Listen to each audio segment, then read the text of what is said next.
Hi செல்ல குட்டீஸ்களா! நண்டு கொக்கை கொன்ற கதையை தான் நம்ம பார்க்க போகிறோம்.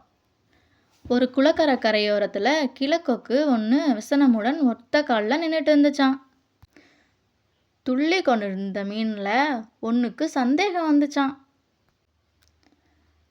நம்ம சும்மா விடாதே, ஆனால் செயலற்று நின்றுள்ளதே, என்னவா இருக்கும் என்று நமக்கே என்று இராமல் அதன் முன் வந்துச்சான். என்ன கொக்காரே, உன் ஆகாரத்தை கொத்தாமல் சும்மா நிற்கிற என்றது. நான் மீனை கொத்தி தின்பவன்தான், ஆனாலும் இன்று எனக்கு மனசு சரியில்லை என்றது கொக்கு. மனசு சரியில்லையா? ஏன் என்றது மீன். அதை ஏன் கேட்குற என்று பிகு பண்ணியது கொக்கு.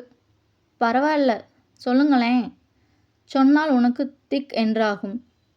மீனுக்கு பரபரத்தது. சொன்னால் தானே தெரியும்.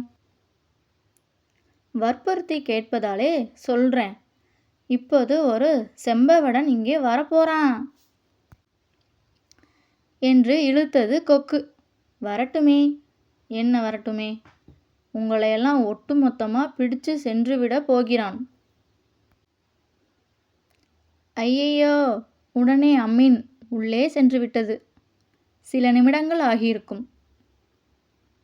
பல மீன்கள் அதன் முன் துள்ளின.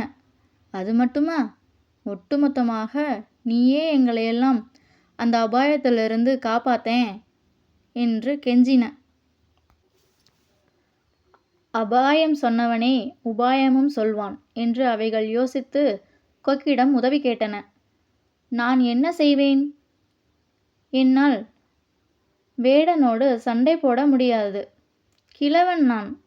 வேண்டுமென்றால் உங்களை இக்குளத்திலிருந்து வேறொரு குளத்திற்கு கொண்டு போகலாம். அதனால் எனக்கும் இந்த தள்ளாத வயதில் பரோபகாரி என்ற பெயரும் வரும். நீங்களும் பிழைத்திருப்பீர்கள் என்றது கொக்கு. மிகவும் இரக்கம் கசிய மீன்கள் எல்லாம் தம் உயிரை காப்பாற்றிக் கொள்ள அதன் பேச்சை நம்பின. அபாயத்தை அறிந்து சொன்ன நீங்களே உபாயத்தையும் தெரிந்து சொல்கிறீர்கள். அப்படியே செய்யுங்கள் என்றன ஒருமித்த குரலில்.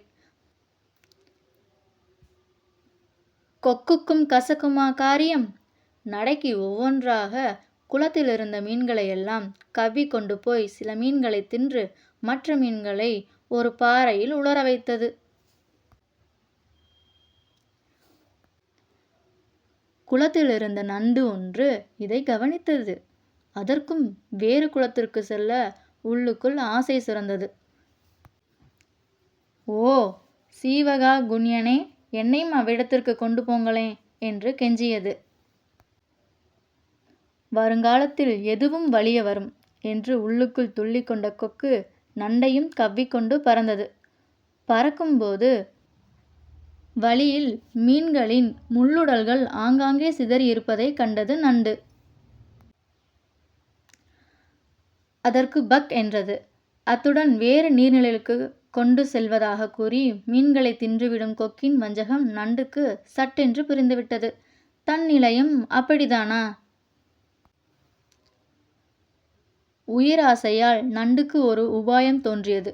வைரத்தை வைரத்தால் அறுப்பது போல் அதற்கு மூளை வேலை செய்தது.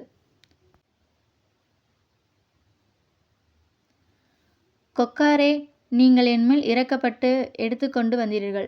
அங்கே என் உறவினர்கள் பலர் இருப்பதால் என்னை மீண்டும் அங்கே கொண்டு சென்றால் அவைகளையும் காண்பிப்பேன் என்றது நண்டு.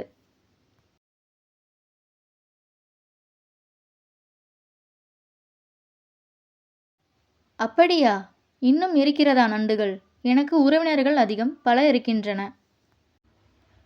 ஆஹா, அதிர்ஷ்டம் என்றால் இப்படித்தான் வர வேண்டும்.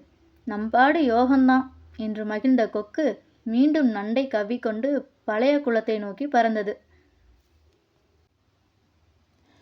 குளத்துக்கு நேராக வரும்போது அதுவரை மண்டு போல் இருந்த நண்டு தன் கொடுக்கினால் கொக்கின் கழுத்தை 2 துண்டாக்கிவிட்டு குளத்து நீரில் விழுந்து உயிர் பிழைத்து கொண்டது. அபாயம் சொன்னவனிடமே உபாயம் கேட்ட மீன்கள் செத்தன.